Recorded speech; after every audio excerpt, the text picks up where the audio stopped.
My name is Lila, and for 26 years, there was always one chair empty at every birthday party I had, the one my dad was supposed to fill. When I was 5, I waited by the window for hours with my little pink party hat sliding off my head. He promised this time, I told my mom. She just smiled, the kind of smile that tried to hide disappointment. By the time I turned 12, I stopped setting an extra plate at the table. By 18, I stopped mentioning his name. And now, standing on the edge of my wedding day, I should be thinking about flowers or vows or whether my makeup would last through happy tears, but all I could think about was the text I got 3 days ago. From Dad. I'd be honored to walk you down the aisle. I'm so proud of you. Proud? Of what, that I managed to survive without him? I hadn't seen or heard from Alan Grant in nearly a decade.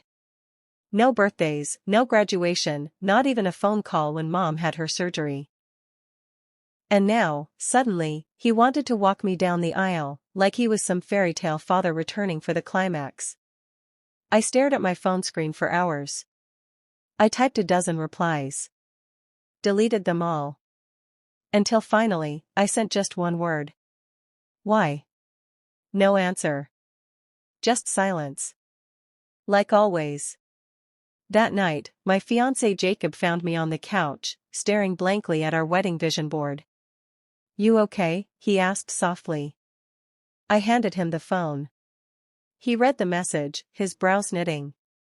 You want me to block him? I shook my head. I just want to know why he thinks he deserves this. Jacob placed a hand on mine. Then ask him. Get closure.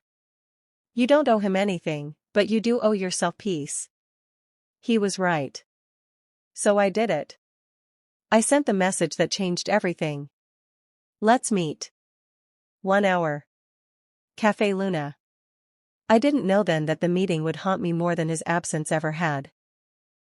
He walked into Café Luna like a man with no past. Crisp navy blazer, polished shoes, a trimmed salt and pepper beard. To anyone else, he looked like a proud father, successful, dignified, dependable.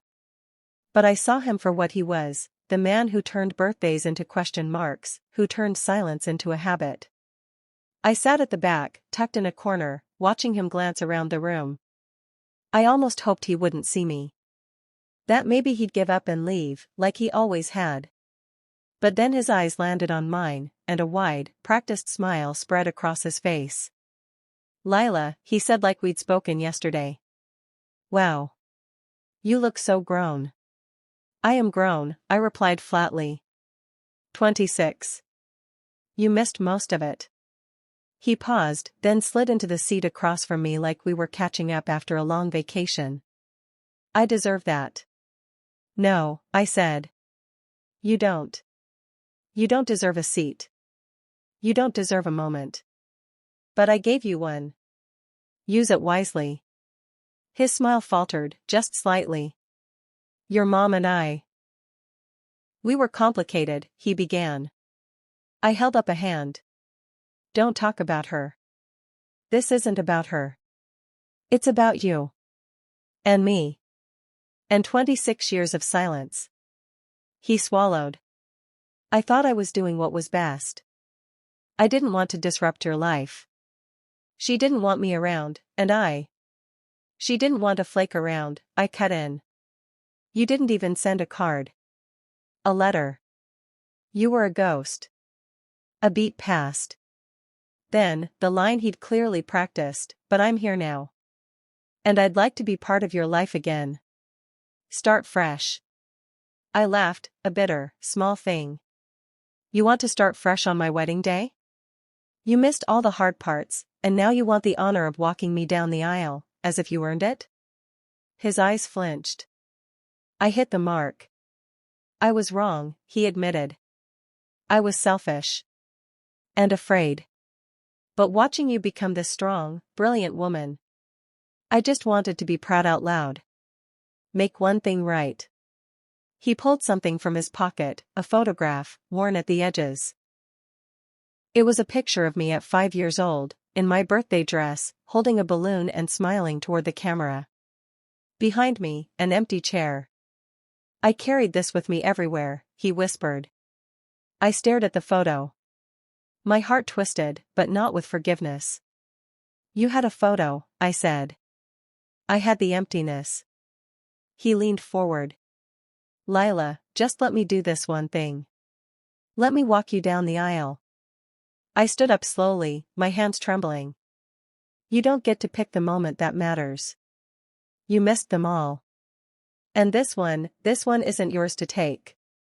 And I walked out before he could say another word. The rehearsal dinner should have been filled with laughter, toasts, and excited chatter.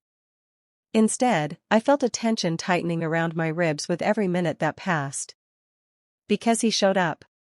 My father, Alan, walked into the room like he belonged, wearing a suit that looked just a little too expensive for a man who claimed he'd lost everything. He hugged people like an old friend, shook hands like a politician, and introduced himself with a smile I didn't recognize. I'm the father of the bride, I overheard him say to Jacob's uncle. I nearly dropped my glass. Jacob was by my side in seconds. You want me to ask him to leave? No, I muttered, forcing a breath. Let's see how far he's willing to go. My mom hadn't noticed him yet. She was in the corner, helping set out candles and arranging a few extra chairs. I watched her face closely as she finally turned, and froze. Her entire body tensed. The way her jaw locked, I knew she was trying not to cry, or scream. He had the audacity to walk toward her. Sandra, he said gently. It's been a long time. Not long enough, she answered, then walked away without another word. People started to whisper. I could feel the curiosity growing. The man who had never been a father suddenly wanted to play the role on the biggest stage of my life. I clenched my fists under the table. Then he picked up a glass and stood in front of the small crowd. I'd like to say a few words, he announced. No. No, no, no. I stood up, but it was too late, he'd already begun. I know I haven't been around, he said. But I want everyone here to know how proud I am of my daughter. Watching her grow into the incredible woman she is today, it's the greatest honor of my life. Lies. All of it. I wanted to scream, you didn't watch anything. But I swallowed the words. Not yet. Later that night, after everyone had left, my Aunt Elise pulled me aside. There's something you should know, she said, her voice low and hesitant. What? I asked. She looked over her shoulder, then handed me a small envelope. He didn't stay away because of your mom. He had another family, Lila. A son. A whole second life. While you were waiting for him every birthday, he was somewhere else. Celebrating someone else. I stared at the envelope, my hands numb. Inside was a photograph, Alan at a birthday party. Not mine. Not a stranger's. A little boy's. Smiling, sitting in Alan's lap. A cake in front of them that read Happy 10th, Owen. 10 years. The same 10 years he missed with me. Something in me snapped. The morning of the wedding, I stared at myself in the mirror. White dress. Veil. Lipstick I picked with Mom months ago. Everything was perfect, except the storm swelling in my chest. Breathe, Mom whispered, standing behind me. You don't have to do anything you don't want to. I know, I said softly. But he's coming. She frowned. Lila. He texted this morning. Said he'd be there early. Wouldn't miss it. I swallowed hard. And I need him to come. I want him to come. Her face twisted in confusion. Why? Because he's finally going to hear my speech. The music swelled outside. My bridesmaids took their places. Jacob was already waiting at the altar. Then the door creaked open. Alan stood there, breathless, suited, his expression glowing with pride like he'd earned it. You ready? He asked, offering his arm like some hero in a movie. I looked at the arm, then looked past him. At the memories. The photos that were never taken. The birthdays that had no balloons. The soccer games I played alone. I stepped forward slowly.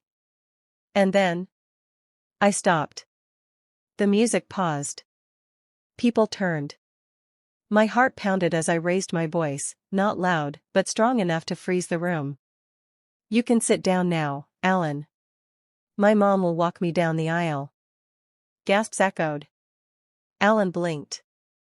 A flash of confusion, then shame, crossed his face. He didn't argue. Didn't fight. Just nodded once, and sat down in the front row like a stranger. I turned to Mom and held out my hand. Her eyes brimmed with tears. You sure? You were there for every birthday. Every fall. Every win. You deserve this. We walked together. Past the people. Past Alan. And with each step, I felt something I hadn't in years. Freedom.